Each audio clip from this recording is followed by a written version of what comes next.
کیا آپ جانتے ہیں کہ اس دنیا کے ہر کونے میں ہر وقت کچھ ایسے لوگ ہوتے ہیں کہ جن کی پہچان چھپی ہوتی ہے، جو نہ تو مشہور ہوتے ہیں اور نہ عام انسانوں کی پہچان میں آتے ہیں، لیکن اللہ کے دربار میں وہ سب سے قریبی ہوتے ہیں اور پوری دنیا کا روحانی نگرانی و روحانی خدمات انہی کے ذریعے ہوتی ہے۔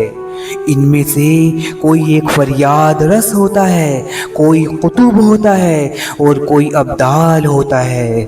آج ہم بات کریں گے رضال اللہ کی، یعنی اللہ کے ان خاص بارے مردان خدا کی کہ جنہیں اللہ عز و جل نے الگ الگ مرتبہ ولایت پر فائز کر کر الگ الگ روحانی نگرانی و روحانی خدمات کے لیے دنیا میں بھیجا ہے، اور مختلف صوفیاء کرام نے اپنی کتابوں میں ان رضال اللہ کی 12 مختلف قسموں کو بیان فرمایا ہے۔ لہٰذا ویڈیو میں آخر تک بنے رہیں، اور اگر آپ اس طرح کی مزید جانکاری حاصل کرنا چاہتے ہیں تو اس روحانی سفر میں ہم سے جڑنا چاہتے ہیں تو فوراً ہمارے چینل کو سبسکرائب کر کر ہم سے جڑ جائیے۔ نمبر 1، اقطاب، جو محور و مرکز ہوتا ہے۔ اقطاب یعنی قطب الاقطاب، یعنی قطبوں کی جمع۔ یہ زمانے کا سب سے اعلیٰ ولی ہوتا ہے، اس کا دل عرش کے نیچے ہوتا ہے اور یہ اللہ کی طرف سے آنے والے فیض کو تمام اولیاء اللہ میں تقسیم کرتا ہے، اور اس کی تعداد ہر وقت ایک ہی ہوتی ہے۔ اور نمبر 2، غوث۔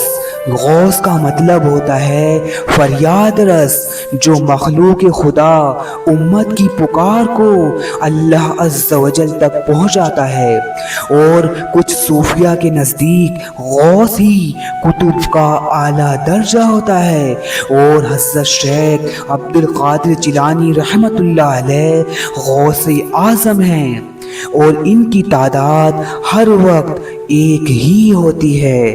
اور نمبر 3، امامہ۔ یہ وہ مردان خدا ہوتا ہے کہ جو روحانی امام ہوتا ہے، یہ علم و معرفت کا پیشوا اور امام ہوتا ہے، اور یہ علم نبوی اور ولایت کے اسرار سے جڑا ہوتا ہے، اور ان کی تعداد فکس نہیں ہوتی بلکہ عالم کی باطنی ضرورت کے مطابق طے کیے جاتے ہیں۔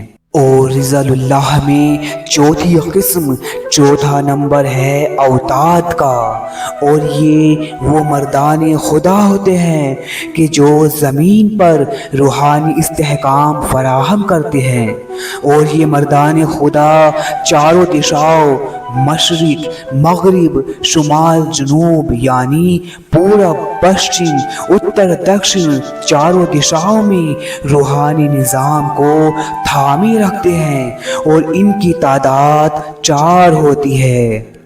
اور اس کے بعد نمبر 5، ابدال۔ ابدال یہ وہ مردان خدا ہوتے ہیں کہ جو دنیا کی نظام و بقا کے لیے دنیا میں ہمیشہ برقرار رہتے ہیں اور بدلتے رہتے ہیں، کبھی کم نہیں ہوتے، یعنی ایک جاتا ہے تو فوراً اس کی جگہ دوسرا آ جاتا ہے اور دوسرا اس کی جگہ لے لیتا ہے، اور یہ نیک اور صالح بندے ہوتے ہیں اور امت کی بقا کے ضامن ہوتے ہیں، اور دنیا میں ان کی تعداد 40 ہوتی ہے۔ اور اس کے بعد نمبر 6، اخیار۔ اخیار یہ وہ مردان خدا ہوتے ہیں جو بہت نیک لوگ و بھلائی والے اللہ کے خاص بندے ہوتے ہیں۔ یہ وہ مردان خدا ہیں کہ جن کا اخلاق، سلوک اور دل کی پاکیزگی اللہ کو پسند آتی ہے، اور دنیا میں ان کی تعداد 300 ہوتی ہے۔ اور رضال اللہ میں 7ویں نمبر پر ہیں ابرار۔ ابرار یہ وہ مردان خدا ہیں کہ جو اللہ کے نزدیک بہت ہی نیک و پرہیزگار لوگ ہوتے ہیں، اور یہ مردان خدا دنیا میں اپنے دل اور عمل کی پاکیزگی کا اعلیٰ نمونہ ہوتے ہیں، اور ان کی تعداد بھی دنیا میں 300 ہوتی ہے۔ اور اس کے بعد 8ویں نمبر پر ہوتے ہیں نقبہ۔ نقبہ وہ مرد قلندر ہیں، نقبہ یعنی نائب یا نگران۔ یہ وہ مرد قلندر اور مرد خدا ہوتے ہیں جو اولیاء اللہ کی جماعت کے سربراہ ہوتے ہیں، اور ان کے اوپر باطنی اسرار ظاہر ہوتے ہیں، اور ان کی تعداد دنیا میں 12 ہوتی ہے۔ اور نمبر 9 پر ہے نجبہ۔ نجبہ مطلب شریف اور اعلیٰ نسل والے۔ یہ وہ مردان خدا ہوتے ہیں کہ جن میں سخاوت، حلم اور دل کی صفائی کا اعلیٰ اثر ہوتا ہے، اور دنیا میں ان کی تعداد 8 ہوتی ہے۔ اور اس کے بعد نمبر 10 پر آتے ہیں عمدہ، مطلب استون، سہارا یا بنیاد کی مانند۔ یہ وہ مردان خدا ہوتے ہیں کہ جن کے ذریعے علاقوں، شہروں اور قوموں کی نگرانی ہوتی ہے، اور ان کی تعداد دنیا میں 7 ہوتی ہے۔ اور رضال اللہ میں 11ویں نمبر پر ہیں مختومان، مطلب چھپے ہوئے اولیاء۔ یہ وہ مردان خدا ہوتے ہیں کہ جن کی ولایت عام لوگوں پر ظاہر نہیں ہوتی۔ وہ عام زندگی بتاتے ہیں مگر اللہ کے بے حد قریب ہوتے ہیں، اور ان کی تعداد دنیا کے اندر مختلف روایتوں میں 2 ہوتی ہے، یا پھر اس سے زیادہ یا پھر کم بھی ہو سکتی ہے۔ اور رضال اللہ میں آخری نمبر پر 12 نمبر پر ہوتے ہیں مفردان، مطلب تنہا، اکیلے، گوشہ نشین۔